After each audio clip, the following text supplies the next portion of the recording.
新型コロナ対応パスポートの導入に向けた取り組みを後押しする。日本の観光客が7ヶ月ぶりに35人入国したということです。こんにちは、住明です。ワクチンの開発に伴い世界が慌ただしく動き出してますね。海外に友人がいたり大切な用事があるのに行けないという方もいらっしゃるんじゃないでしょうか。また単純に海外旅行行きたいですよね。今回は海外旅行に行けるのはいつからかというテーマでお話しさせていただきます。今日話すテーマはこちらの3つです。コロナ対応パスポートにて海外渡航が可能に、ワクチン供給開始に伴う欧米の動き、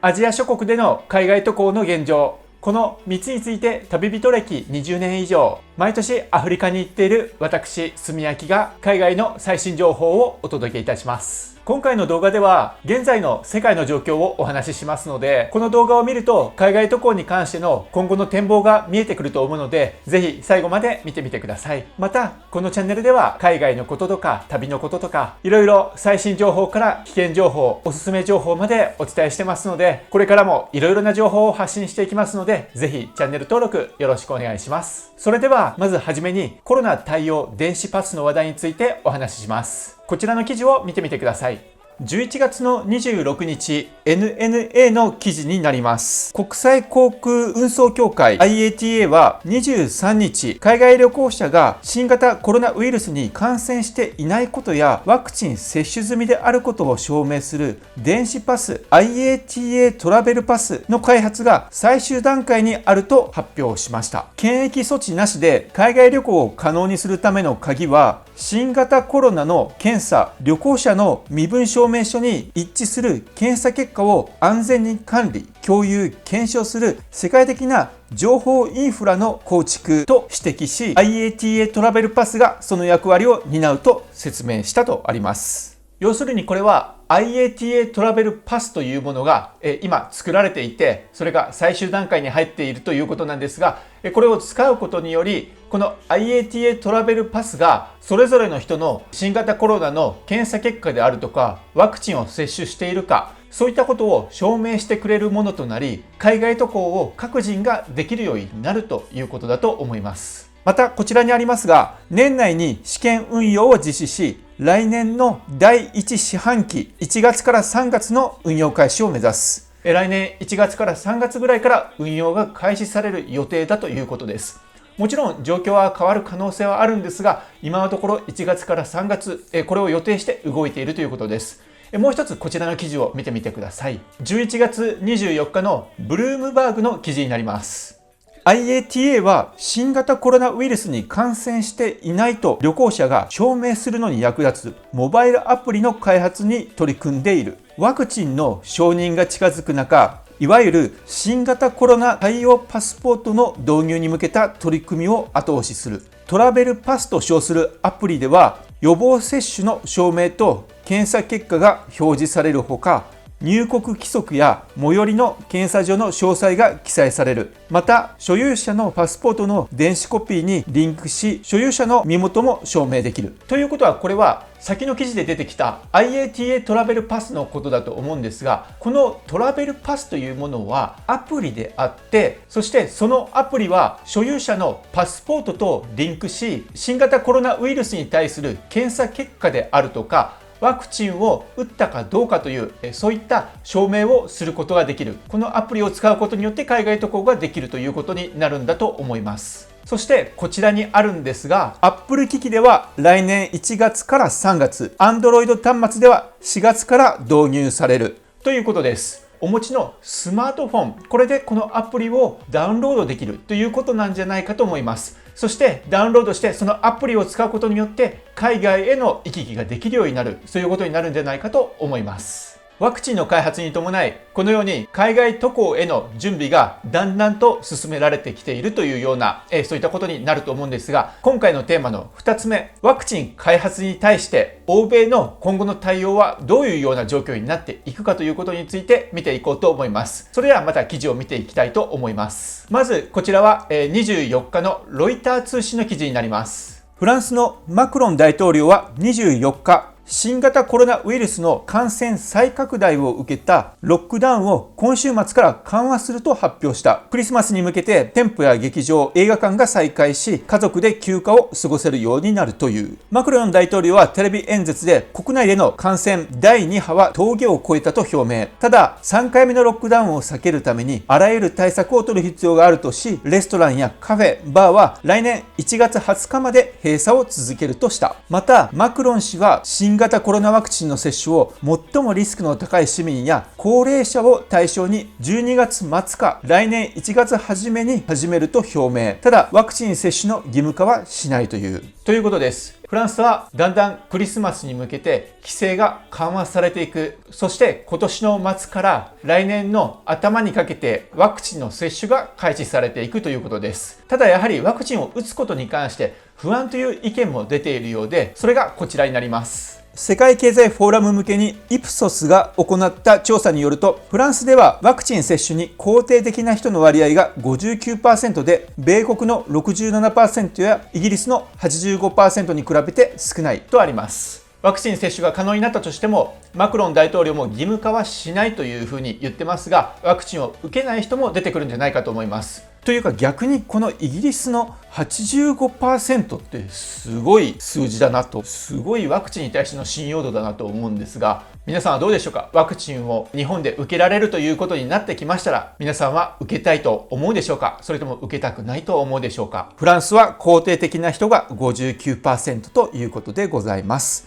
それでは次の記事いってみようと思います。これは22日のロイター通信の記事になります。アメリカなんですが、新型コロナウイルスワクチンについて承認の1から2日後、早ければ12月11日にも医療従事者など優先度の高い人々への接種が始まる見通しを示した。アメリカが集団免疫状態を達成するためには3億3000万人の人口の 70% 程度にワクチン接種する必要があり、その目標を来年5月までに到達する可能性があるとしたということですね。70% 程度がワクチンを接種すると集団免疫状態を達成できるんですね。そしてこちらまたワクチンへの信用度に関してなんですが、こちらを見てみてください。ワクチンの投与開始の見通しが立ったことは朗報だが、一般市民のワクチン不信感は依然強い。最近のギャラップの調査では、ワクチン接種を受ける意向を示した割合は9月時点が 50%。からやや拡大したものの 58% にとどまったということです。ですのでアメリカでも現在のところは 58% の人が肯定的だということです。この数値なんですが、先ほどの記事ではアメリカは肯定派の人が 67% というふうに出てたんですが、こちらの記事では 58% となっています。これは統計した会社による違いなのか、統計方法の違いなのか、それはわからないんですが、いずれにせよアメリカでワクチンに対して肯定的な割合は 58% から 67% ぐらいというようなことになっています。そしてですね、こちら最新情報なんですが、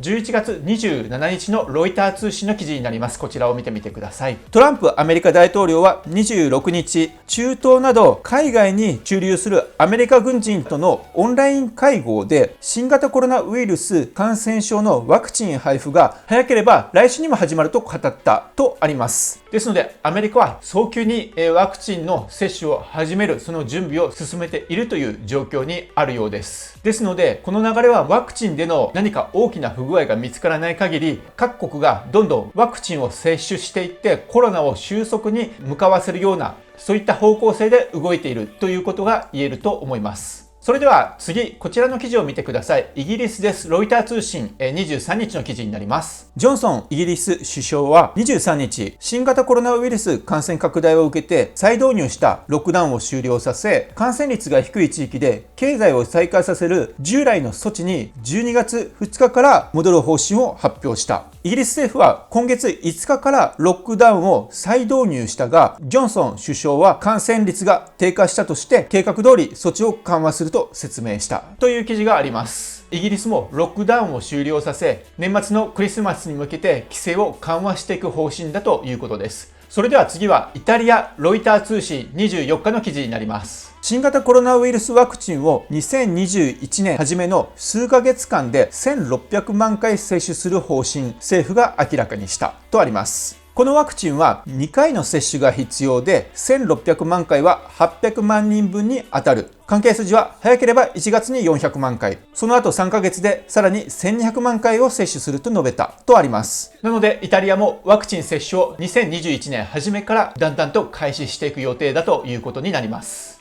このように欧米諸国ではワクチンの開発に伴い急速にワクチン接種の準備を進めているようです。そして記事を見たところでは、もちろんこの計画通りに進むのであればということなんですが、来年の春過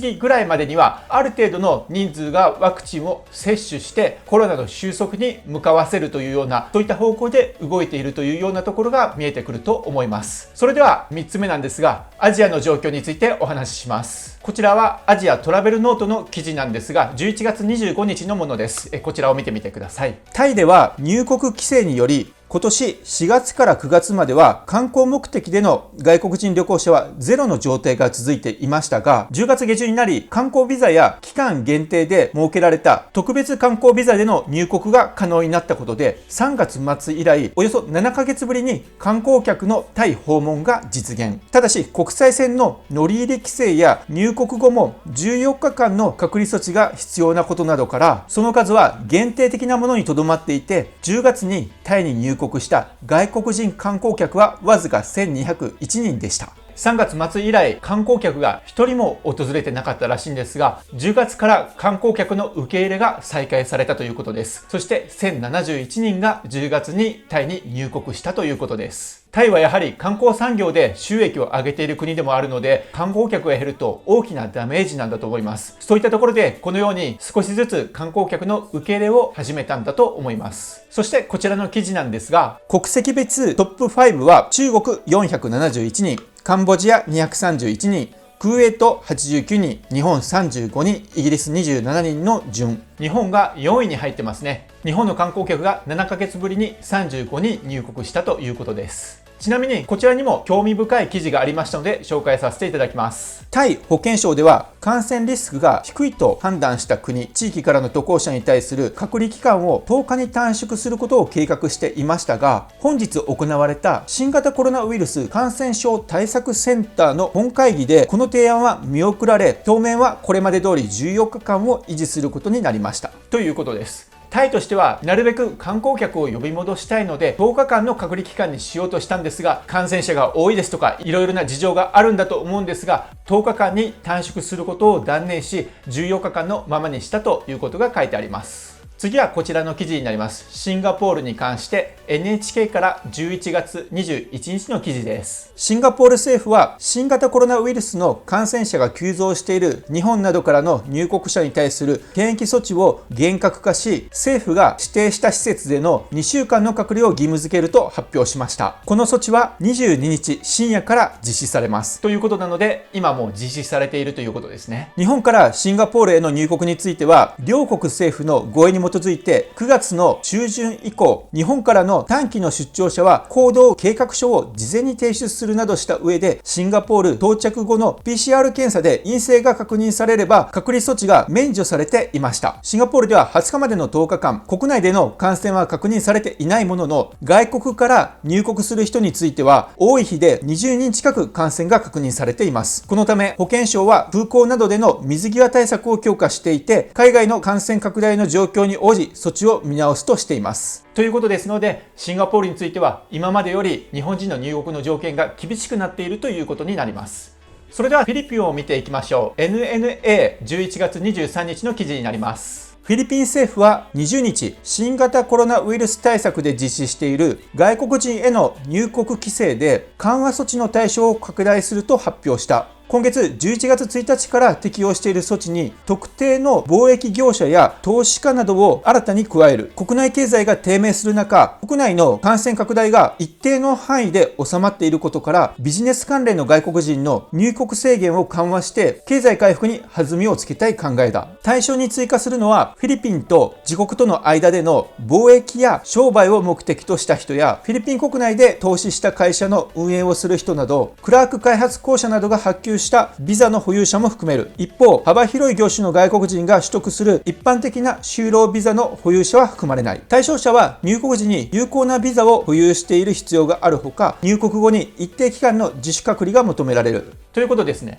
フィリピンではビジネス関連でフィリピンと強く結びついている外国人に関しては入国制限が緩和される方針だということです。いくつか気になる最新情報の記事を紹介させていただきましたが、いかがでしたでしょうか？欧米はワクチンの開発に伴い前に進み出しているというような、そういったイメージを感じます。アジア諸国も対応に各国での差があるようですので、各国の今後の動きに注目をしていきたいなと思います。もちろん今回紹介した記事はこれが確実に予定通り進んでいくというようなそういった確証はないですが、この記事を見ていて2021年の春過ぎくらいには少しずつ海外旅行もスタートしていくのではないかなと思ったりしています。もちろんこれは現在の状況であり、状況が好転していくのか悪転していくのか、そういったところを見ながらというところはありますが、希望を持てるニュースではないかと思いました。私自身もアフリカに毎年行っていますし、アフリカの人たちの生活を助ける活動をしてますので、なるべく早く行けられればなと思いますが、今後も様々な最新情報を追っていこうと思いますので、ぜひまた動画を見ていただければと思います。今回も動画を見ていただいてありがとうございます。それではまた次回の動画でお会いしましょ